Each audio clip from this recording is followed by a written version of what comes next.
Bienvenue sur DMG TV, les histoires mystiques. Si tu es nouveau sur la page, n'oublie pas de t'abonner, de laisser un commentaire, de liker, de partager. Si tu as une histoire que tu veux partager, fais-moi signe en commentaire. Je vais vous demander d'écouter attentivement, s'il vous plaît. Et surtout, dites-moi l'histoire qui vous a marqué en commentaire. Le groupe Telegram est dans la description de la vidéo. Rappelez-vous que le but est de sensibiliser, donc n'oubliez pas de liker, de commenter, de partager et de laisser un commentaire. Peu importe le commentaire, laissez un commentaire, dites ce que vous pensez en commentaire. Donc, écoutez attentivement, s'il vous plaît.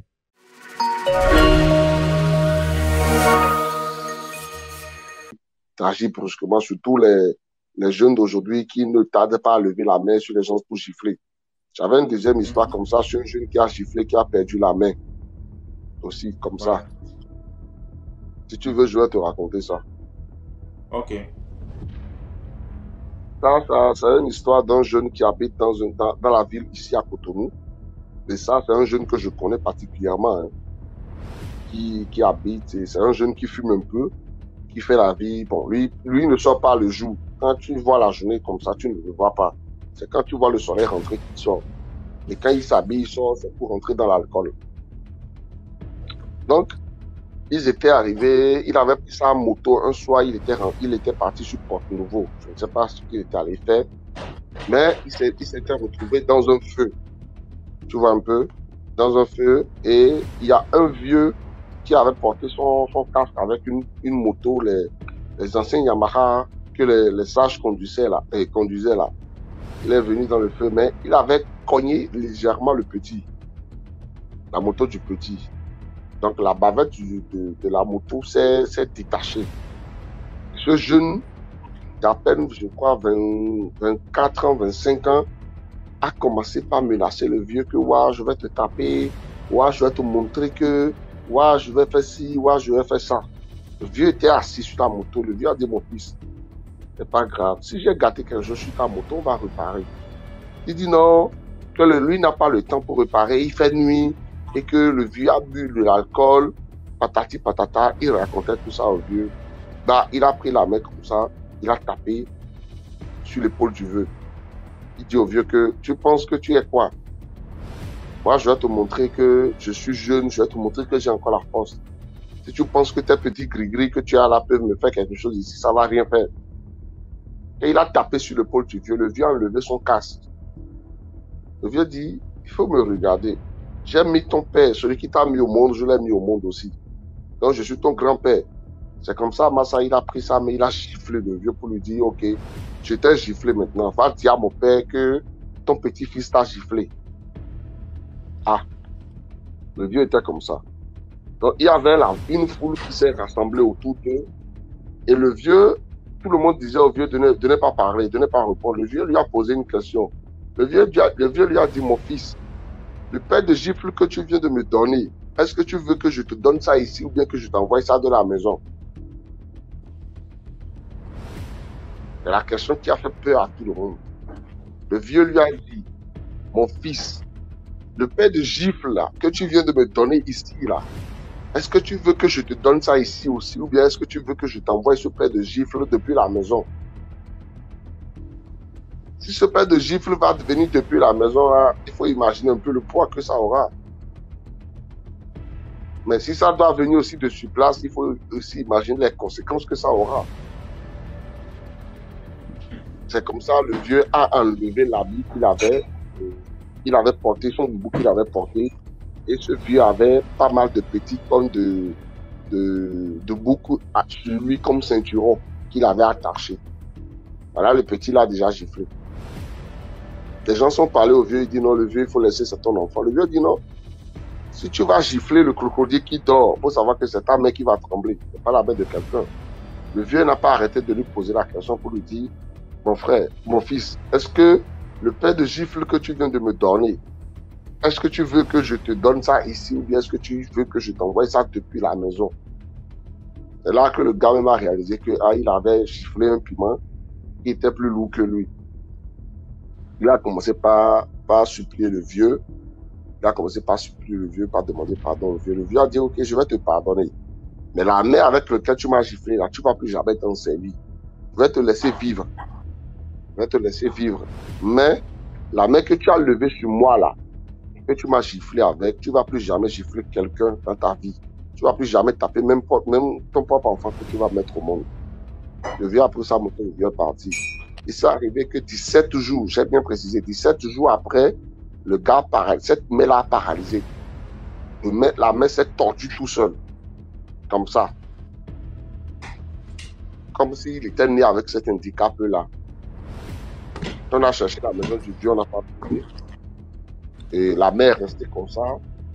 Même moi, j'ai essayé de l'aider à redresser la main, mais je ne pouvais pas. Parce que à chaque fois que tu essaies de l'aider à redresser la main, le tonnerre, il y a une forte pluie qui commence, le tonnerre commence par gronder. Donc moi, j'ai abandonné. Personne n'a eu le cœur de l'aider pour redresser cette main-là. Donc, c'est aussi pour dire que c'est pas sur tout le monde on lève la main. C'est pas sur tout le monde on lève la main. Et c'est même devenu un mot de passe ici au Bénin. Dès que tu fais quelque chose à quelqu'un, il te dit, est-ce que tu veux que je t'envoie le pain de gifle maintenant ou bien par la maison? C'est parce que c'était la question que le vieux posait aux jeunes, quoi. Il demandait, mon fils, est-ce que le pain de gifle que tu viens de me donner là, est-ce que tu veux que je te donne ça ici ou bien est-ce que tu veux que je t'envoie ça depuis la maison? J'ai toi le voir. Est-ce qu'on peut envoyer un pain de gifle depuis la maison à quelqu'un? On fait ça par DHL. Ah, c'est compliqué, hein. Donc c'est un peu ça, que les gens s'évitent de mal parler aux gens, parce que vous ne savez pas qui est qui. Parfois, il y a des gens qui vous provoquent pour que vous parlez mal. Et c'est sur ça, ils vont vous prendre, ils vont vous attaquer. Je connais un réseau aujourd'hui de personnes qui est sur les réseaux sociaux. Tout ce qu'ils font, c'est qu'ils vont juste te provoquer. Tu vas même leur parler, ils vont prendre ta photo, simplement. Je les connais, je sais ce qu'ils font avec. Mais il faut qu'ils aient une raison avant de vouloir t'atteindre. Il faut qu'ils aient raison.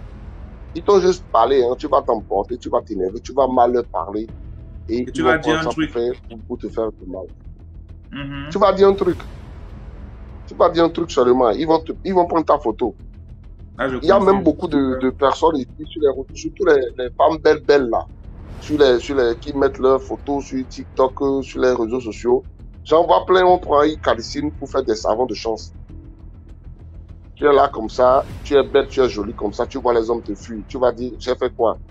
Alors que c'est ta photo qu'on a calcinée quelque part, même avec des médicaments pour faire du savon de chance. Donc toi, tu es debout, c'est quelqu'un qui lave ton étoile. Ce qui est dans le monde mystique, ce n'est pas quelque part. Et c'est parce que les réseaux sociaux ont donné l'opportunité à tout le monde d'ouvrir la bouche. Même les idiots peuvent parler aujourd'hui. Il y a des personnes parfois qui parlent. Quand je les lis, je les regarde, je ris seulement parce que je sais que si c'était dans la vraie vie, ils ne pourront pas même avoir le cœur de s'approcher de moi. Ce n'est pas que je suis un dieu, je ne peux pas être un dieu. Parce que moi-même, j'ai connu des personnes que moi-même je fuis. Quand je les vois venir, je fuis. Parce que je sais que ceux-là, ce sont des mentors. Tu vois un peu.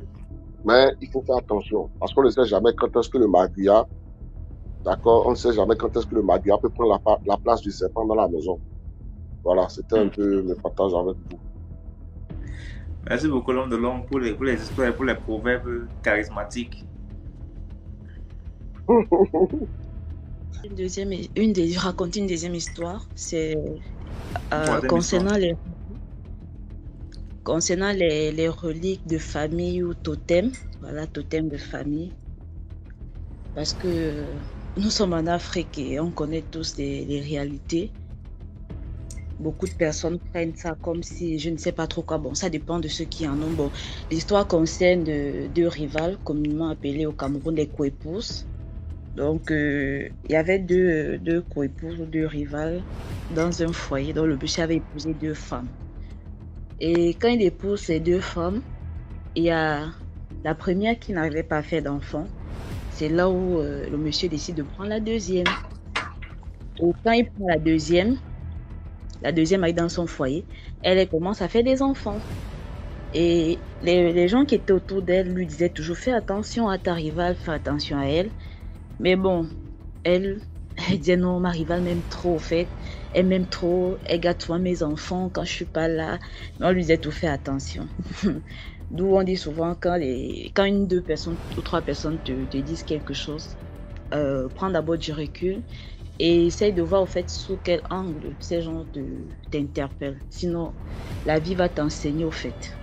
Donc, la dame, elle a dit non, c'est ma rivale, elle m'aime trop, on se soutient, on se supporte.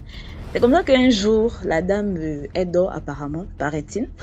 Dans son rêve, cette rivale-là vient lui donner un truc, genre, elle n'a pas vu le truc. La rivale dit, s'il te plaît, attrape-moi d'abord ça, je vais venir prendre ça plus tard.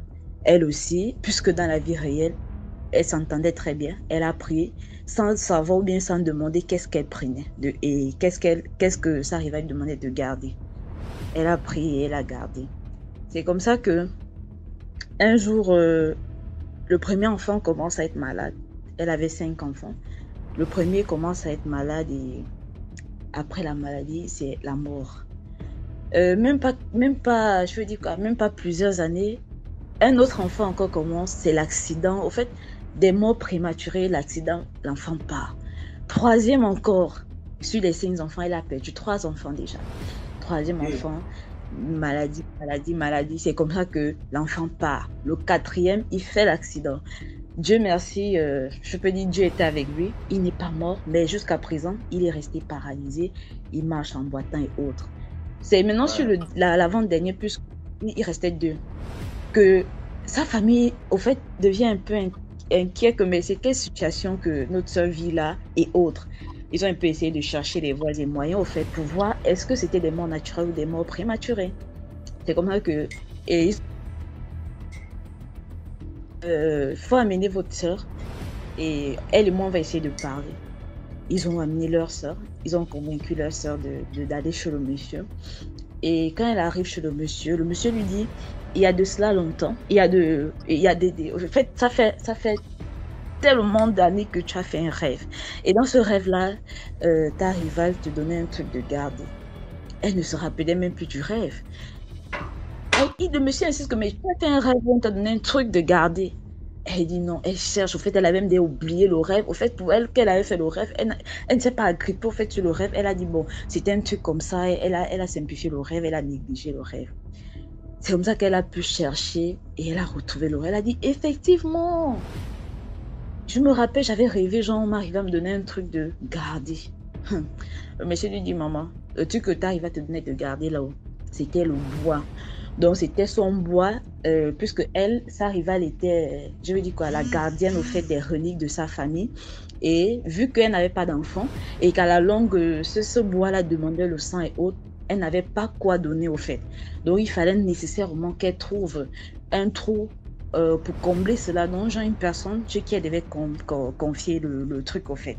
Donc, comme sa rivale était naïve et ignorante, si je peux dire ainsi, elle a dû confier à sa rivale qui avait des enfants puisqu'elle n'enfantait pas, sachant bien ce qu'elle faisait.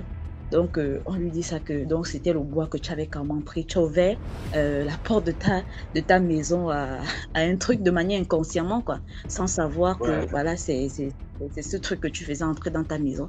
Et c'est ce qui a avalé tes enfants jusqu'à là. Et si tu ne fais rien, et les deux même qui restent là, ils vont partir. Et toi-même, tu vas partir. Parce que c'est un truc très dangereux. Et dessus, quand tu ne connais même pas l'utilité, tu ne connais même pas manier ça. Donc, on t'a donné ça pour te tromper, je sais pas. Donc, on l'a trompé, si je peux dire. Oui, c'est une tromperie. On l'a trompé. C'est comme ça qu'on demande maintenant, monsieur, qu'est-ce qu'il faut faire pour remettre peut-être le relique à la personne. Et la dame, sa rivale, elle ne vivait plus. Hein. Elle était déjà morte. Donc, tu te retrouves avec un truc quand même que tu ne sais pas ni la fin, ni le début, où aller, chez qui remettre. Voilà, tu vas faire comment? Ils ont dit, bon, ça, ce relique, c'est compliqué vu que le propriétaire est décédé. Il faut juste peut-être refouler ou bien chasser ça quelque part. Mais le monsieur, il a essayé de refouler ou bien de chasser. Et la dame même n'a pas tenu. C'est comme ça qu'elle-même, elle est morte. Mais Dieu merci, quand même, ces 2 enfants, sur les seins, sont en vie. Mais l'autre, il boite jusqu'à présent, il marche, il boite tout le temps. Et on fait des évacuations sanitaires parce qu'il faut opérer, il faut faire ci. C'est pas vraiment la joie. Il a perdu même le travail à cause de ça. Donc, c'était juste pour interpeller les gens, au fait, sur l'importance des rêves. C'est pas parce que tu t'entends avec quelqu'un que on va aussi venir te donner n'importe quoi dans les rêves, tu vas accepter. Et toujours prier au fait avant de dormir parce que beaucoup de choses se passent dans le monde mystique et Dieu nous donne parfois la capacité d'éviter ces choses, mais nous on ne comprend pas, on s'entête tellement quoi. Donc c'était tout. Merci beaucoup pour l'histoire, Diane. Il n'y a pas de quoi. Mais ma question que je vais poser là, les trucs de polygamie là, est-ce qu'il y a vraiment qui s'entendent vraiment, c'est-à-dire que les femmes, elles sont vraiment ensemble, il n'y a jamais de problème. Si vous connaissez un couple comme ça, c'est même en commentaire. Parce que je vois c'est toujours beaucoup plus de elle a fait ça à mon enfant, elle a fait ça. Est-ce qu'il y a un couple? Moi, j'ai une histoire à raconter. C'est ma grande soeur qui a vécu une histoire. Alors, je suis du Gabon. Je vis à Libreville précisément. Et au Gabon, là-bas, on est dans une cité assez calme, où il y a presque tout. On a nos propres écoles, d'autres propres dispensaires et tout, donc c'est assez calme. Dans mon quartier, il y a tout le monde, il y a toutes sortes de classes, toutes sortes de rangs, il y a les riches, il y a les pauvres, il y a la classe moyenne, donc ça va. Et du coup, à la maison, on a des voisins à la maison. On a des voisins à la maison, c'est vraiment des gens... Tu peux monter un peu le volume de ta voix, s'il te plaît. Nos voisins, en fait, ils ne parlent pas... C'est des gens, on ne les voit jamais dans le quartier et tout.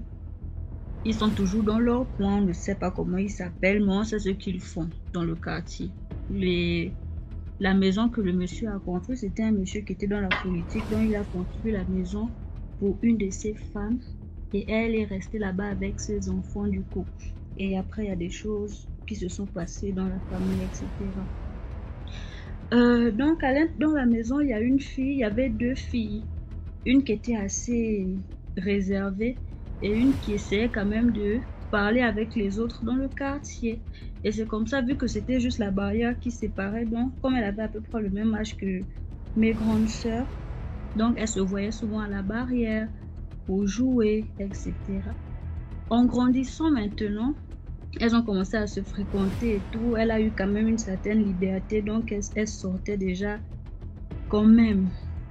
Donc, il y a 5 ans de cela, avec mes grandes sœurs, la fille en question avait fait une sortie avec mes grandes sœurs. C'était dans le quartier, ils étaient allés dans un coin du quartier et tout.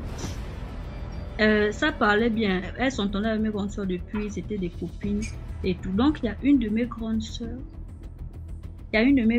qui avait utilisé le déodorant de la fille en question.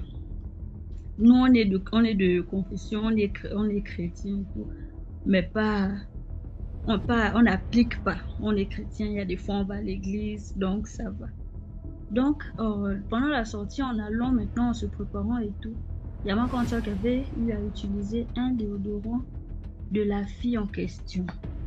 Elles sont allées dans leur sortie et tout.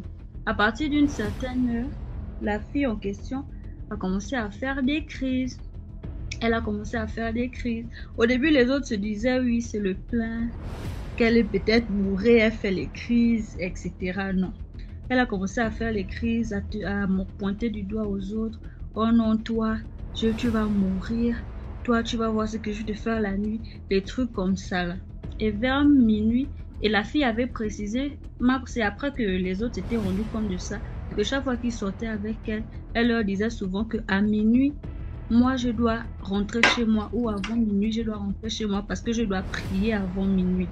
Et tout, donc elle s'écrivait souvent avant cette heure-là. Donc ce soir-là, elle n'avait pas fait ça.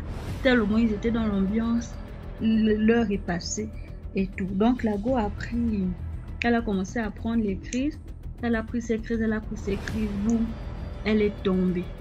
Quelques minutes après, ça a pris ma grande soeur aussi. Moi, ma grande soeur, elle n'a jamais eu ce genre de choses-là. Ça a pris ma grande soeur. Elle a commencé à faire les choses qu'on voit dans les films, là. Les yeux qui montent, l'œil devient blanc. Le corps commençait à partir. Et tout. Donc les autres, parce que moi, Moi, mon père, il est déjà qu'il n'accepte pas que les choses allaient de sortir là, aller dans les bars et tout. Donc, elle annonçait encore un truc comme ça allait faire bizarre. Donc, c'est comme ça que les autres ont commencé à secouer la go à qui appartenait le parfum, que toi tu es en train de faire quoi comme ça et tout, voici ce que l'autre en train de prendre les crises, maintenant qu'est-ce qui se passe? Et tout, ils ont commencé à lui verser les jus, l'eau et tout. Donc, il y a une là qui partait, qui est quand même assez croyante, qui partait quand même à l'église. Elle a commencé à crier, elle a demandé à ce qu'on lui donne de l'eau et tout. Elle a pris l'eau là, elle a versé ça à ma soeur et tout. Donc après, ma soeur est venue, elle a repris ses esprits. Ils se sont un peu calmés là, 10 minutes. Et après maintenant, quand tout est rentré dans l'ordre, ils ont demandé qu'est-ce qui se passe. Qu'est-ce qui se passe? Tu étais où et tout. C'est là où elle a dit, elle a expliqué où elle était déjà en train de partir. Qu'elle s'est retrouvée tout d'un coup au bord de la plage avec un pagne blanc et une femme qui l'a tiré. Ils sont que, oh, une femme t'attire comment? Donc, c'est là où ils sont entrés à la maison. Ils sont entrés à la maison et le lendemain, la fille en question est venue à la maison. Elle est venue à la maison s'expliquer et tout, que oui, c'est comme ça. Voilà, quand je vous dis souvent qu'à partir de minuit ou bien avant minuit, je dois rentrer à la maison, je dois faire ceci, je dois faire cela. Essayez de prendre ça au sérieux. Vraiment, je suis désolée. Si tu as eu à prendre les crises que tu as eu, c'est peut-être parce que tu as utilisé le même parfum que moi et tout. Donc, c'est un peu ça là. Mais on ne l'a pas chassée, ils ne l'ont pas chassée ou bien quoi, ils ont continué à marcher avec elle jusqu'à partir du moment là. Ils ont maintenant laissé la pauvre pour faire ces choses avant minuit. Ou bien eux-mêmes, ils rappelaient même déjà que minuit arrive, il faut déjà faire tes choses, on ne veut plus. On ne veut plus les trucs de la dernière fois. Donc, c'est ça. Je vais raconter une histoire que j'ai vécue il y a de cela 2 ans, que moi-même j'ai vécu. Vraiment, quand je racontais les histoires, j'ai oublié. À un moment donné, je me suis rappelée de ça. Je suis dans un pays où c'est très rare, c'est compliqué qu'un célibataire trouve une maison. Donc, je vivais avec mes soeurs et après, elles ont décidé de rentrer au pays. Donc, moi, je voulais toujours rester dans ce pays. Du coup, il fallait que je trouve une maison puisqu'on devait libérer la chambre en question.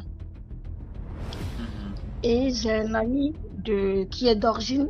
En fait, j'ai un ami qui est de ce pays, au fait. Donc, j'ai dit qu'il n'a qu'à m'aider à trouver une maison. Parce que je vais le présenter au propriétaire comme c'est mon copain, mon mari, pour que je puisse prendre une maison. Et c'est ce qu'on a fait, j'ai pris une maison. Quand j'ai pris la maison, maintenant, la maison pour moi, elle est trop grande pour une aventurière. La maison, elle est trop grande pour moi. Du coup, je cherchais une colocatrice avec qui je pourrais habiter. Et je n'ai pas encore trouvé. Bon, une nuit, je travaillais en journée, oui, je travaillais en journée et les soirs, mais j'étais descendue à minuit, je suis rentrée de me coucher à la maison.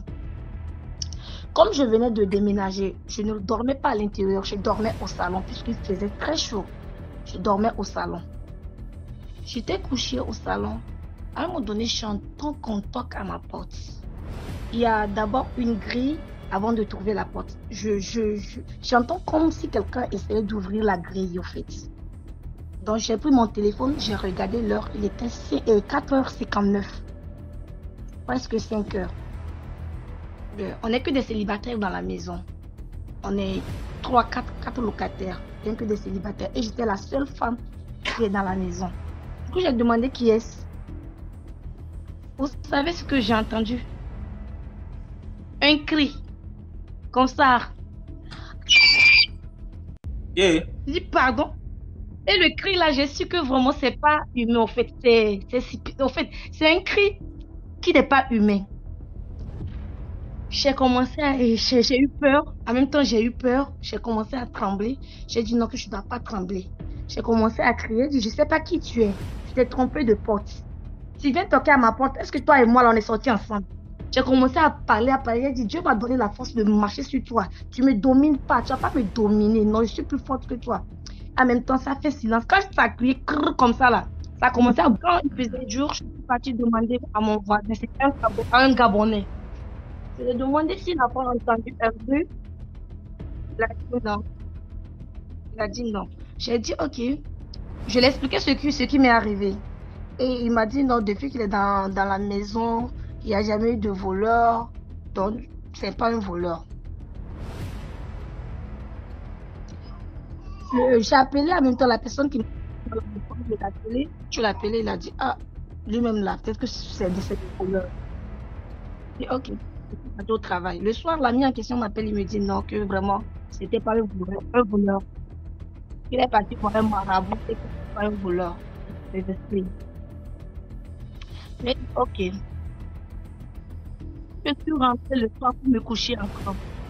Je voyais une fumée noire qui descendait sur moi. Quand je suis rentrée pour me coucher, j'étais couchée avec la tête de côté.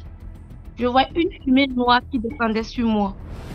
Et là, je pouvais soulever ma main, prendre la double. Le truc m'a bloqué au sol, au fait. Ça m'a bloqué mes deux mains. Je ne peux même pas bouger. Je ne peux même pas bouger. Et j'ai crié, Seigneur, sauve-moi. Et ça m'a libéré.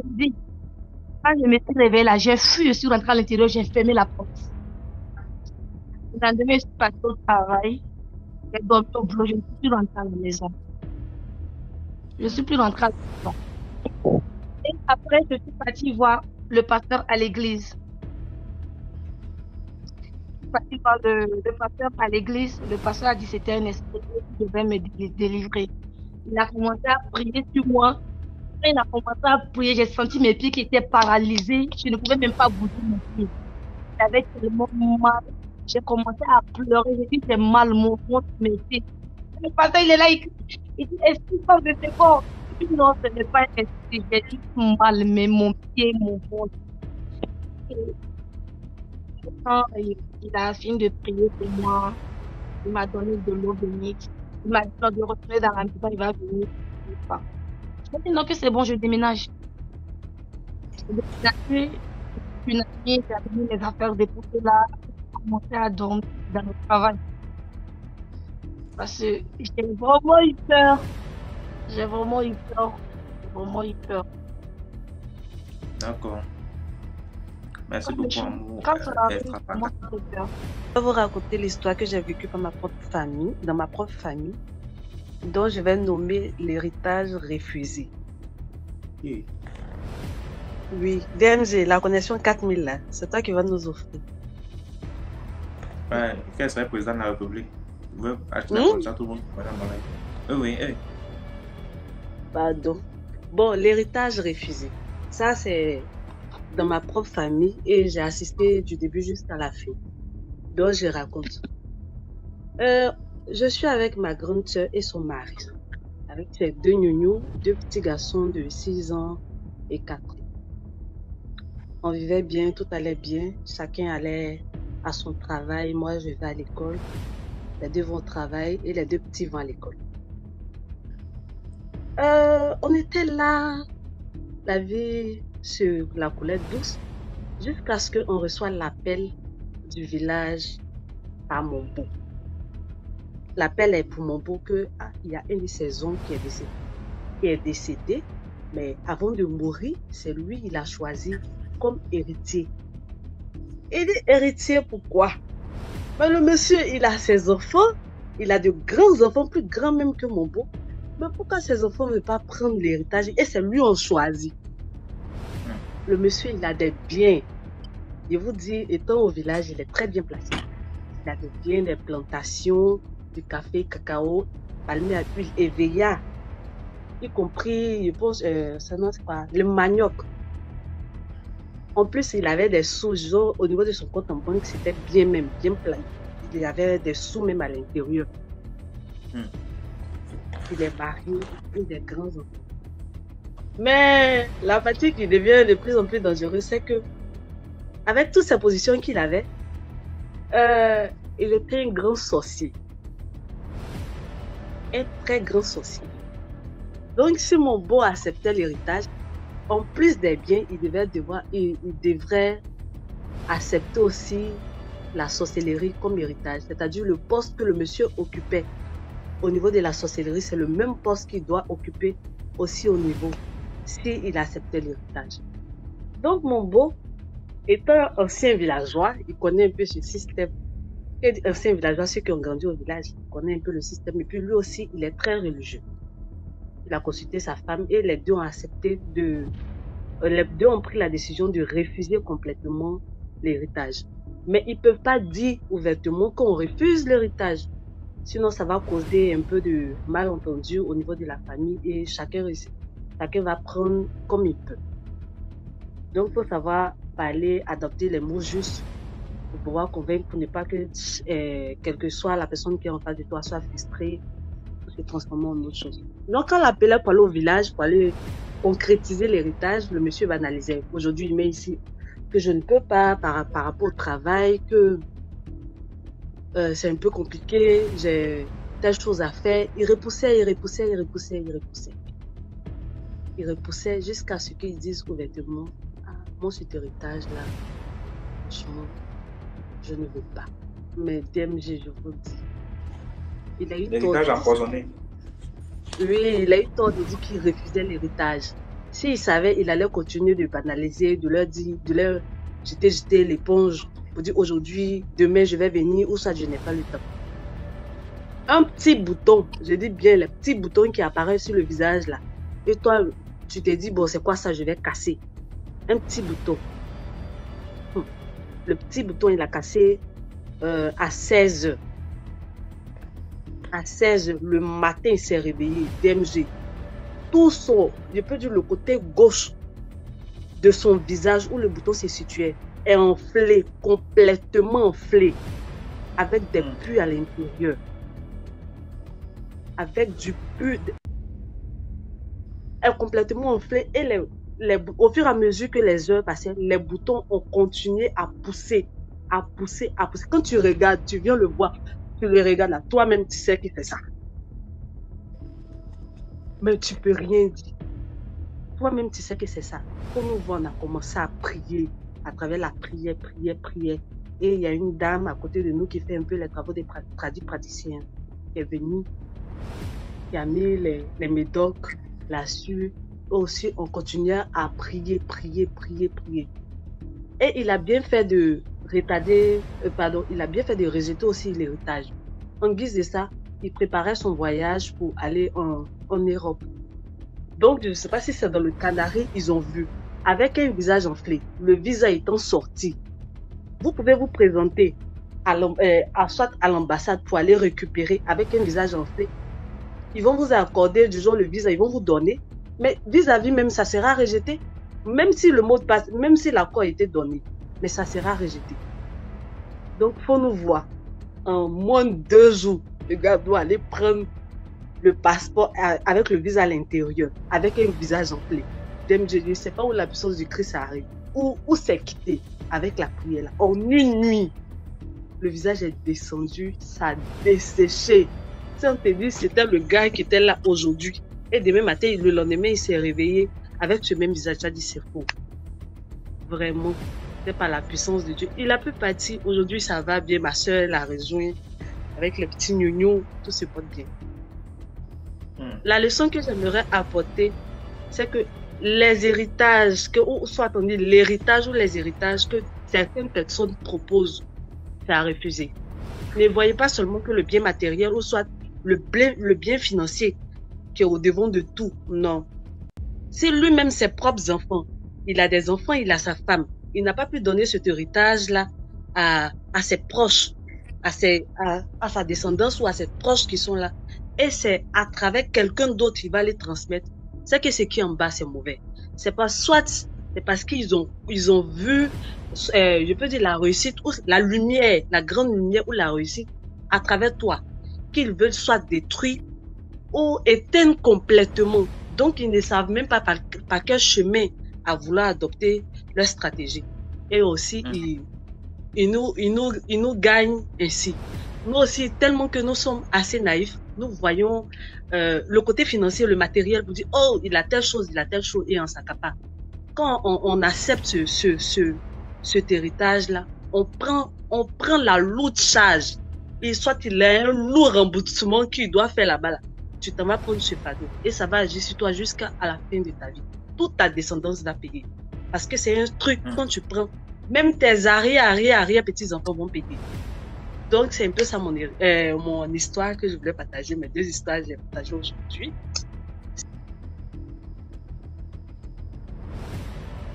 Ceux qui demandent qu'elle reprenne là. Je n'ai pas compris justement, mais si il fallait qu'elle reprenne et que ça dérange encore, ça ne sera pas toujours bon. Mais elle a quand même bien clôturé en disant que Allô, faut se bonsoir. méfier des copines et tout et tout. Bonsoir à tout le monde. Bonsoir Grace. Vous m'entendez bien? Bienvenue. Oui, oui, très bien. Ok. Bon, l'histoire que je vais raconter, je l'ai vécue personnellement et ça m'a fait penser. Enfin, il y a quelqu'un qui a raconté ça et ça m'a fait penser à ce que j'ai vécu. C'est plus par rapport à un rêve que j'avais eu à faire. Donc, je sortais avec quelqu'un dont je ne vais pas donner plus d'informations sur le pays et autres, etc. Parce que là, on est plusieurs, on sait pas qui on regarde. Donc, j'étais dans un pays où, on va dire, le mysticisme, pardon, est très très fort là-bas. Et par conséquent, toutes les bâtisses là-bas ont une histoire, ont des temples et tout. Donc, je vivais avec lui pendant un bon nombre de temps déjà. Et je savais un peu ce qu'il en était. Je savais que forcément, en tant que je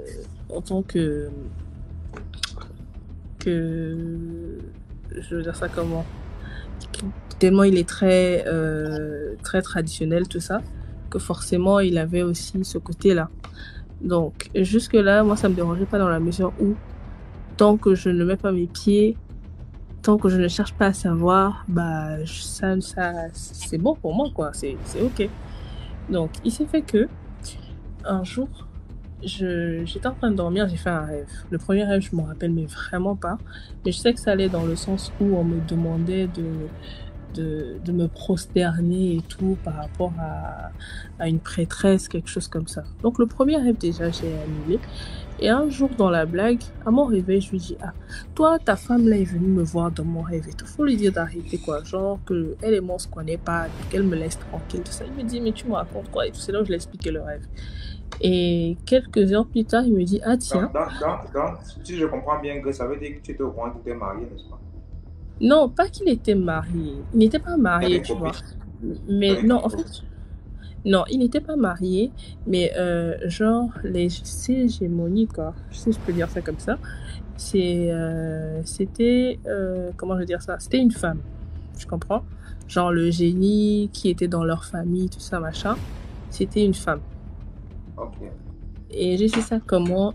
Déjà au départ, je savais pas vraiment parce que je savais pas si c'était un mâle ou si c'était une femelle, donc je savais juste que le serpent enfin qu'il y avait un serpent qui était là, mais après je savais pas vraiment. Donc tout moi je l'embêtais que faut dire à ta femme là de me laisser tranquille, hein. Faut dire déjà parce que en amont il y a ma maman une fois qui avait rêvé, qui avait dit que moi quand je vois ton fiancé là et tout, qu'il y a une femme qui est derrière lui, que des fois vos disputes c'est pas simple et tout ça. Et à chaque fois même il y a des gens qui disaient, des gens qui forcément nous étaient inconnus, disaient que oui, voilà, vos disputes ne sont pas naturelles, que non, il y a quelqu'un qui est derrière, tout ça, machin. Bon, après, moi, je banalisais, donc, parce que clairement, c'est pas mon problème, en fait. Donc, il s'est fait que, déjà, j'avais l'information de ma maman qui me disait que, fais attention, il y a une femme là derrière. Et moi, quand ça m'était arrivé, dans la blague, je lui ai dit que, écoute, dis à ta femme là de me laisser tranquille. Genre, par exemple, moi, c'était dans la blague, quoi. Et il m'a dit, qu'est-ce que tu racontes ça? Et je lui ai expliqué le rêve. C'est après qu'il me raconte que, tiens, tout compte fait, j'ai vu un monsieur, il y a quelques jours, qui me dira que, écoute, toi, normalement, voilà, tu aspires à ça, mais tu ne fais pas des rituels, c'est pas bon, et tout, et que voilà, ça te réclame, des trucs comme ça, genre, enfin, des cérémonies, en fait. Et il s'est fait que, entre-temps, moi, j'ai banalisé ça. J'ai juste dit, en tout cas, dit à tes gens là de me laisser tranquille. Dans la même semaine encore, je pense, je fais un autre rêve dont je me rappelle maintenant. Je fais un rêve où je suis avec, je sais pas, j'étais avec quelqu'un et la prêtresse passe. Donc, à chaque fois qu'elle passait au niveau des gens, les gens se prosternaient. Il y avait des servantes devant et elle était juste derrière. Donc, quand elle passe à mon niveau, Elle se rend compte que je ne fais pas allégeance, tout ça. Je suis un monde indifférente, en fait. Après, elle s'arrête. Elle me fixe. Et genre, j'ai pas réagi. Tout d'un coup, je sens sur mon cou une pression, comme si quelqu'un m'étouffait, quelque chose comme ça. Et genre en mode, vas-y, dis, fais allégeance, tout ça. J'étais sur le point de le faire. Après, dans mon rêve, je dis, mais qu'est-ce que je suis en train de faire? Et j'ai commencé à prier. Quand j'ai commencé à prier, la chose m'a laissé. Même pas 24 heures ou 48 heures, j'ai un bouton qui me sort au front. Bon, déjà, moi, j'aime pas les boutons, tout ça, donc du coup, je me suis dit, c'est un point noir. Et c'est même mon partenaire là qui m'avait appuyé ça. Quand il m'a appuyé ça, pour moi, c'est bon, c'est un point noir qu'on a appuyé, ça va, tranquille. Le lendemain, je me réveille avec une plaie au front. Mais genre, le genre de plaie, t'as l'impression que c'est l'abcès qu'on a percé. Et puis, j'ai fait pratiquement 1 mois avec. À beau mettre, je suis allée en pharmacie, j'ai tout fait. C'est la plaie là, tu voyais bien le rose de ma chair en fait. Tu voyais bien comment ça s'enfonçait. Et à chaque fois ça s'enfonçait, ça mettait un liquide jaune. Et une fois ma mère m'a dit que attends, ton truc là n'est pas normal. Au bout de peut-être 2 semaines, quelque chose comme ça. Ma mère m'a dit c'est pas normal, viens on va commencer à prier, si tu as de l'eau d'onction vas-y prends, tu frottes ça et tout parce que c'est pas normal, je vois pas ça clair.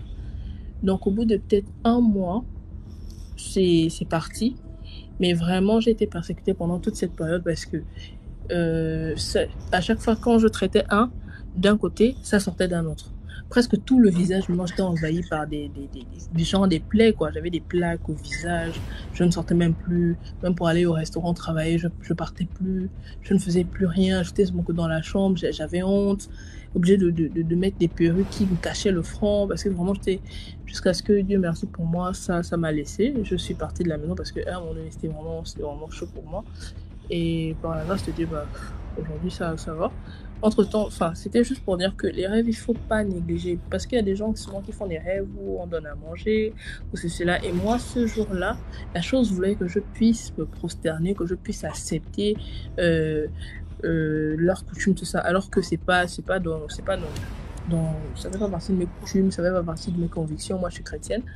Donc, c'était un peu ça, en fait. Que vraiment, quand j'ai écouté la soeur qui parlait, là, je me suis rappelé de mon histoire que, effectivement, les rêves, il faut faire attention. Parce que voilà. Donc, c'était un peu ça. D'accord, merci beaucoup, Grace, pour l'histoire. Je veux raconter l'histoire de ma petite sœur. Merci beaucoup. Tout a commencé. On était à l'église, on priait. Je suis chrétienne. Je suis du Congo. Je suis congolaise, donc du coup, chez nous à l'église, quand on finit à la fin, on va chez le pasteur à la fin du culte. On se rend chez le pasteur, il nous pose la main et puis on rentre à la maison. C'est nos coutumes ici au Congo, normalement. Voilà. Donc, quand on était à l'église, on a fini le culte, on était en famille. Et puis, quand on est allé vers le pasteur, ma petite sœur, elle n'était pas là. On a commencé à la chercher on a cherché dans toute l'église. À la fin du culte, on ne l'a pas trouvée. Maman s'est rapprochée auprès du pasteur. Il a dit au pasteur, non, je ne retrouve pas ma fille. Et puis on a commencé à prier. Le pasteur a dit, voilà, la fille, elle va venir dans peu de temps. Après, elle est apparue, elle est arrivée. Après, on est à la maison. Quand on est arrivé à la maison, maman elle est au marché, nous a laissé à la maison. On est resté à la maison à un moment donné, je crois que c'était 5 minutes après. On appelle maman dans le marché. On dit à maman que voilà et tout. On a retrouvé ton enfant vers la morgue. Donc, maman est partie du marché. Elle a quitté la maison pour aller au marché. C'était un peu vraiment loin, en fait, loin de la maison. Quand elle est arrivée au marché, on l'appelle pour lui dire que l'enfant est vers la morgue. La morgue de l'hôpital, en fait. Après, quand elle allait retrouver l'enfant, elle était genre là, elle traînait, en fait. Elle partait vers les casiers, là où on met carrément des gens, des cadavres et autres. Et après, maman a ramené l'enfant à la maison, on a expliqué au pasteur, le pasteur a prié, c'est passé. Et après, quand on restait à la maison, genre, elle était devenue comme une folle. Elle est vraie normale, ça l'arrive seulement à un moment donné, on reste, elle commence à prendre le mur. Elle fait le mur, elle s'en va. On peut rester dans la cour. On ne voit pas comment elle se retrouve directement sur le mur. Et après, on cherche à la faire descendre. Et puis quand elle a fait descendre, elle perd connaissance et respire plus. Elle reste calme. En tout cas, elle reste calme. Et après, on fait la prière, ça passe. À un moment donné, maman a dit non, on doit chercher à voir qu'est-ce qui se passe sur l'enfant, parce qu'à chaque fois, elle faisait ça. Elle peut disparaître comme ça, on va la chercher, et puis on la retrouve. Des fois, ce sont les gens du quartier, et puis on la ramène à la maison. Elle peut rester comme ça, elle prend des trucs, elle devient comme une folle en fait, c'est un truc comme ça. Et après, quand on est allé voir sur les voyants et autres, on est vraiment allé voir. Ça a mis du temps, ça a duré d'une année, ce qu'elle faisait. Après, quand on est allé voir, on a dit que voilà, elle était à l'école, il y avait une copine qui l'avait remis une bague. La bague en question, elle avait perdu ça. Voilà pourquoi l'esprit qui était dans la bague, en fait, la poursuivait. Elle devait vraiment trouver cette bague-là. Voilà pourquoi elle tente de fuir, elle tente de partir dans la morgue, elle tente de chercher. Ça la rendait comme une folle.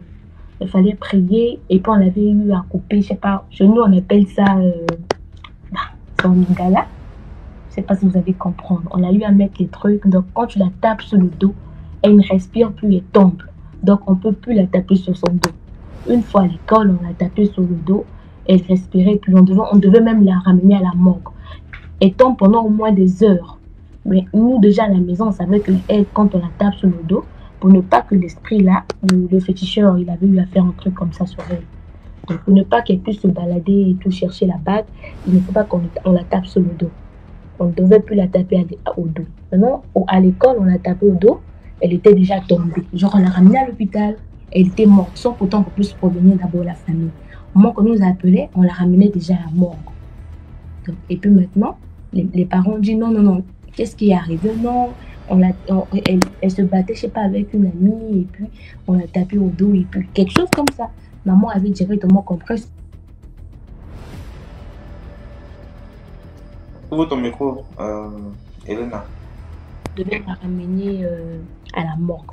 Et puis maman a pris l'enfant. Et puis on s'est renseigné sur les pasteurs, on l'a amené chez le pasteur, on a commencé à la suivre à l'église, et puis voilà. Elle faisait plus ces crises-là. C'est pour vous dire que des fois, si vous avez peut-être des enfants quelque part à l'école et tout, quand l'enfant ramène un truc à la maison, il faut toujours demander et puis dire aux enfants de ne pas prendre. C'est une histoire vraie en fait. C'est ce que j'ai vécu à la maison. De ne pas prendre des trucs qui ne leur appartiennent pas. En fait. C'est un peu ça mon histoire. Merci beaucoup, Elena. Comment tu vas, tonton? Ça va, président. Et vous? Hey, président, comment non, père? Ok, j'ai plein d'histoires. Et j'aimerais commencer par une. Ok. Ce qui s'est passé ce qui s'est produit dans ma famille. Du côté paternel, quoi. J'ai un cousin, le deuxième garçon de ma tante. Il était ancré dans une secte ici à Yaoundé, par ignorance. Mais plus tard, il s'est rendu compte plus tard. Pas plus tard en tant que tel, disons plus tard après 6 mois. Ça se passe comment? Il était tellement envieux au point où, s'il voit une belle femme en route, il laisse ce qu'il est en train de faire pour aller affronter la femme. Il pose la question que tu as fait comment pour arriver à ce niveau? Vous savez faire comment pour arriver à ce niveau? Un jour donc, nous sommes ensemble comme ça, on nous avait commissionné au supermarché. Il y avait eu un homme en tenue. Il y avait un homme en tenue qui était dans sa voiture et avec son chauffeur. Apparemment, son chauffeur était allé faire les achats à l'intérieur. Le monsieur est resté dans sa voiture, l'homme en tenue en question. J'étais devant, mon cousin était derrière moi. Et moi, je suis devant, je suis en train d'entrer dans le supermarché. Il est resté derrière. Apparemment, il a vu les galons du monsieur, de l'homme en tenue. C'était vraiment haut gradé. En fait, c'était un haut gradé. Apparemment, il est parti causer avec le monsieur. Je ne sais pas de quoi ils ont causé. Après quelques minutes, il me retrouve à l'intérieur et il me dit que d'ici peu de temps, sa vie va changer. Je dis, mais ta vie va changer comment? Je dis, ah ok, de toute façon, si on travaille normalement et tout le monde peut changer sa vie, surtout dans le bon sens. Tout le monde peut changer sa vie, mais dans le bon sens, oui. Mais si c'est le genre qu'on connaît là, tout le monde peut changer sa vie rapidement. Peu de temps après, il ne partait plus à l'école. Et chaque fois, il sort le matin et rentre tard. Quand le papa lui demande que tu étais où, il dit qu'il était en réunion avec certains de ses amis. Il dit, mais toi, tu viens d'arriver à Yaoundé, tu as à peine 1 an à Yaoundé, tu as les amis, ça tu faisais les réunions. Tu n'étais pas à l'école. Il dit non, l'école, lui, ce n'est plus trop dans son programme. Et lui, il veut aller chercher l'argent. Il dit, ah, ok, comme tu vas chercher l'argent, mon papa lui proposait que non, je vais t'amener dans un centre de formation. Tu fais, si tu subis une bonne formation là pour 2 ans, après on t'ouvre dans ton propre atelier. Tu commences à travailler à ton propre compte. Il a dit ok, on va voir. Il a répondu à mon papa que ok, on va voir. Peu de temps après, on lui voit à la maison. Il a changé à la maison. C'était en 2019. En 2019, tu vois, quand il avait un téléphone un peu cher quoi. Un téléphone cher. Il ne mangeait plus la nourriture qu'on prend à la maison. Il ne faisait plus presque rien à la maison. Il peut sortir le matin. Quand il rentre en soirée, il a les nouveaux vêtements. Il avait les sacs chers. Mon frère, d'ici à moins de quelques mois là, tu ne travailles pas. C'est que toi tu fais ça, au pont ça passe comme ça. Il me dit gars, laisse, c'est la vie. On se retrouve devant seulement. Il nous répondait qu'on se retrouve seulement devant. Ok. Peu de temps après, quand mon pâté, comme il sortait le matin, et encore parfois dans les 21h, 22h, il ne prêtait pas trop attention à ça. Mais un jour, ma petite soeur, le pâté était encore environ de 20h. Ma petite soeur a pris son courage, dit, mais papa, depuis un certain temps là, nos frères sont en train de changer. Depuis un moment donné là, il parlait de la location, que va la location, mais il est où on dit qu'il n'est pas encore entré. Ah ok. Peut-être en rentrant, il va me trouver ici. Tant mieux. Nous environ de 21h30. Il sonne à la barrière. Je sors même pour aller l'ouvrir. Je l'ouvre, il dit que le pâté est à l'air. Il dit ah ok, il n'y a pas de problème. Quand je lui ouvre la barrière, il me donne un billet de 5 000. Il dit ah mon frère, j'étais que où avec. Et puis, c'est que moi le matin là, il veut comment vous choquer. Il arrive à la maison, il entre, salue le pâté, il salue tout le monde. Il part directement dans la chambre. Il fait peut-être 30 minutes là-bas. Le pâté l'appelle, il dit que essaye-toi un peu là-bas. Qu'est-ce qui se passe avec toi? Il me dit que non, pâté, il n'y a rien. C'est juste que j'ai des amis là, qu'on fait les affaires ensemble d'ici peu de temps même. Si ça, comment on a un business en cours, si ça se passe bien, moi je vais aller louer. Il comptait te dire ça, mais comme toi tu en reçois un peu tard et tout ça, il a commencé à bavarder là. Je dis ah ok. 6 mois après, on va son subitement. Et à un moment donné, il commence à se raser. Congolais bon quoi, comment on dit boule zéro là. Il commence à se raser, boule zéro. Je dis ok, mais il commence à porter les habits des militaires là. Des hommes en tenue. Et on voit les montres militaires, les sacs militaires à la maison. On dit mais qui est madame militaire ici à la maison, on ne connaît plus. On n'a aucun militaire à la maison, mais les camouflés c'est la sorte que doué. Non, jusqu'au sac militaire. Ce n'est pas ce qu'on va enrouler, les vraies choses militaires. Mais il sort avec, il se promène avec sans problème. Mais comment c'est là? Toi tu fais ça comment? Une fois, nous sommes à la maison. À la maison, on était en train de voir les box thaïlandaises là, avec le pâté parce qu'il aimait bien ça. Il s'est environ 21h. Il arrive à la maison, soon, comme d'habitude. Ma petite soeur parle, on ouvre le portail, il entre. Il est en train de transpirer. Quand le pâté lui pose la question, il y a quoi? Il commence à bégayer. On dit qu'est-ce qui se passe? Il commence à bégayer. Après, il dit au pâté que il veut parler au pâté. Il veut nous parler. On dit qu'il y a quoi? Il dit qu'il y a une tonne à excusez. Qu'il a connu un ami militaire, en fait, un haut gradé, qu'il a amené, qu'il est convoqué dans une une réunion dans les grands hôtels là. Et arrivé là-bas, il a trouvé les vrais hommes les gens qui ont le pouvoir même quoi. On a dit qu'ils étaient en train de siéger. Quand il est entré, il a trouvé les gens, il était le plus petit même, il était le plus petit, le plus gamin quoi. C'était un gamin, à période là. Il dit, mais petit frère, tu es en train de siéger, qu'est-ce que tu veux faire, qu'est-ce que tu comptes faire? Il dit qu'il veut devenir un homme d'affaires et que vraiment, que le pâté, le monsieur qui l'a amené là, le maintenu là, vraiment, il faut qu'il soit son parrain et il est prêt à tout. Je dis, ah ok. C'était les choses de novembre comme ça. En novembre 2019, oui.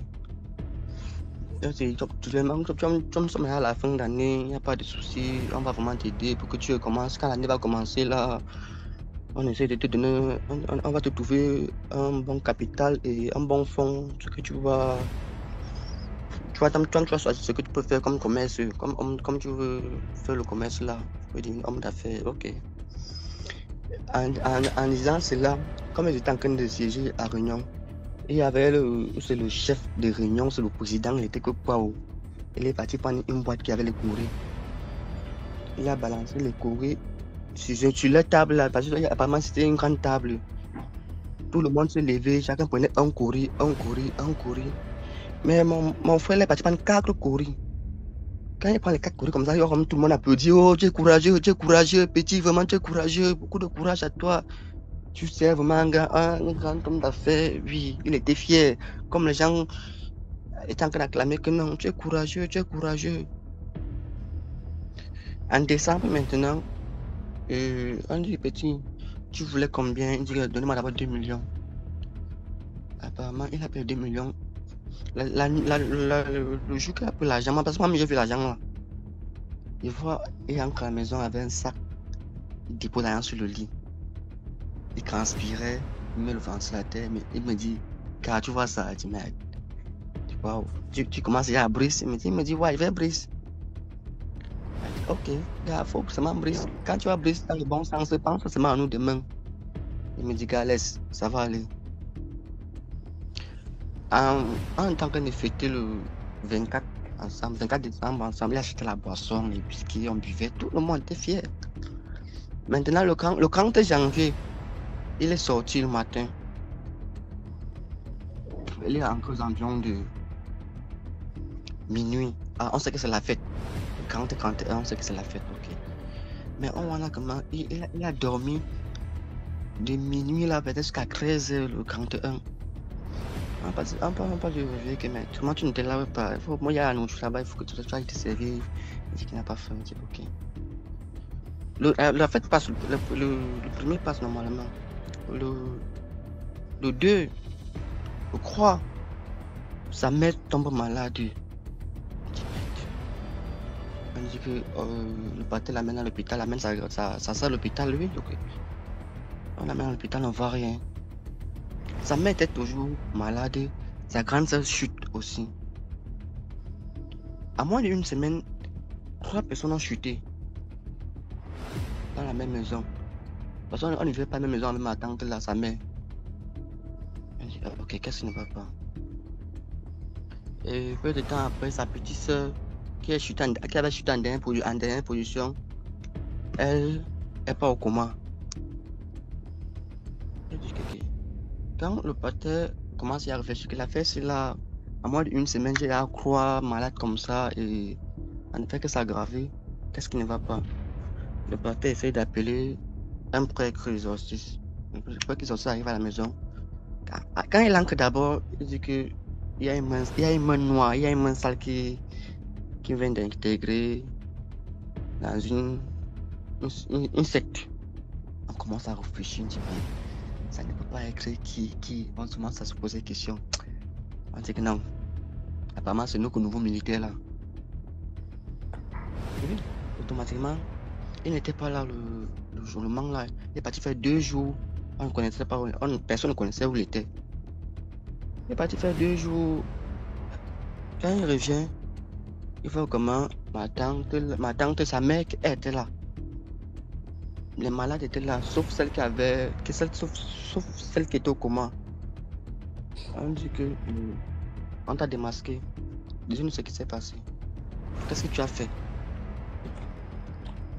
Je dis, mais je n'ai rien fait. Il commence à nier là que je n'ai rien fait, je n'ai rien fait, je n'ai rien fait. Tu ne veux pas parler. Il dit, ok. Comme sa mère, ça l'a aidé un peu. On a appelé le père exorciste là. Le père exorciste est arrivé à la maison. Et le père exorciste l'a trouvé. Quand le père exorciste entre d'abord, lui dit qu'il sort déjà. Qu'il ne peut pas rester avec le monsieur là à côté. Le père là. Il ne peut pas rester auprès de lui. Qui a quoi? Tu le reconnais quelque part, il dit non. Il y a quoi? Il dit rien. Il ne va pas juste rester à côté du père là. Sur le même toit avec le père, tant que le père là, lui, va sortir. Soit le père sort, soit c'est lui qui sort. Il dit, ok. Tu vois, un papa en plaque comme ça, tu demandes de sortir, ou bien c'est toi. Mais le père était là, il dit non, mon ami, ça ne se passe pas comme ça chez moi. Tu attends d'abord. On va faire la messe ensemble, tu assistes à la messe et tu vas nous expliquer. Si tu as mis la main quelque part, il ne se fait pas encore tard, on peut encore te sauver. Le père a commencé la prière. Pendant la prière, mon frère là, il est tombé. On ne sait pas ce qui sortait sur lui. Les articles sortaient dans ses oreilles, dans ses narines et même dans la bouche. Quand il commence à parler, sa bouche se referme. Il dit que non, il est parti. En fait, l'homme en tenue, le militaire là, qui était dans la voiture, qui l'avait invité, apparemment, il l'avait amené là-bas à l'hôtel là. Vous ne connaissez pas ce qui s'est passé. Il a commencé à expliquer comment, lors de la réunion, il a pris 4 courriers. Et après ça, le lendemain, le monsieur là, il a expliqué dans les 4 courriers que tu as pris là, les 2 millions que on t'a donné dernièrement, la semaine passée, le mois passé. Tu vas d'abord donner deux têtes. Il dit 2 têtes comment? Comment tu as pris 4 courriers, non? Tu donnes 2 têtes. Et l'année prochaine, on va essayer de voir comment on augmente le fond. Et tu balances les deux autres têtes. Il demande les têtes de quoi? Les têtes, comme tu as appelé 4 courriers, là, ça représente 4 têtes. Les têtes de quoi? Il dit, mais tu as une famille, non? Il répond, oui, j'ai une famille. Mais qu'est-ce que tu ne comprends pas par là? C'est quand le père commence à verser l'huile, les eaux bénies, le sel béni sur lui, il commence donc à relater tout ce qui s'était passé. On dit, mais tu as pris 4 courriers, ça signifie que tu as donné 4 têtes. Donc les 2 millions là, tu donnes d'abord 2 têtes. Et avant la fin de l'année, on va essayer de voir si on peut te renouveler. On va encore te donner un bon capital parce que là-bas c'était juste pour commencer. Mais ton vrai argent va tomber quand tu vas donner d'abord tes 2 têtes. C'est merde. Donc, il à 1 million. Les 2 têtes là.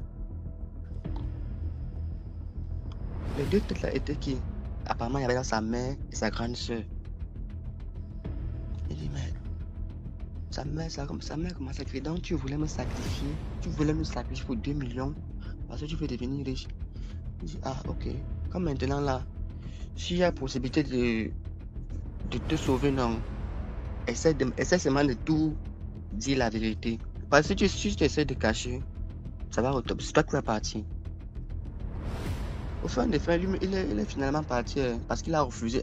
Il a refusé. C'est à la dernière minute qu'il a avoué qu'il avait avalé une bague. Et quand tu as voulu avaler, il avait avalé une bague là-bas. On dit que si la bague là représentait quoi? Il dit que lui ne connaissait parce que c'est le monsieur là qui lui a demandé que non, ça va te protéger, ça va faire ceci, ça va faire cela. Et ah ok, il n'y a pas de problème. La vie c'est un choix. Bon, comme tu as choisi la facilité, vas-y donc travailler l'argent là-bas. Parce que les 4 têtes qu'il avait donné, il devait livrer 3 personnes et lui-même devait partir à la fin. Mais Dieu merci qu'avec le prêtre là, on a essayé de faire les prières, c'était un rituel là pour essayer de protéger mes cousines là et les mamans. C'était à peu près l'histoire. L'argent facile, les longs yeux avec les jeunes là. Le gros cœur aussi, les envieux. D'accord. Merci beaucoup pour l'histoire. Ok. Mais j'en ai une autre. Tu peux d'abord laisser une autre Ok, personne il n'y a pas de remonter. souci. D'accord.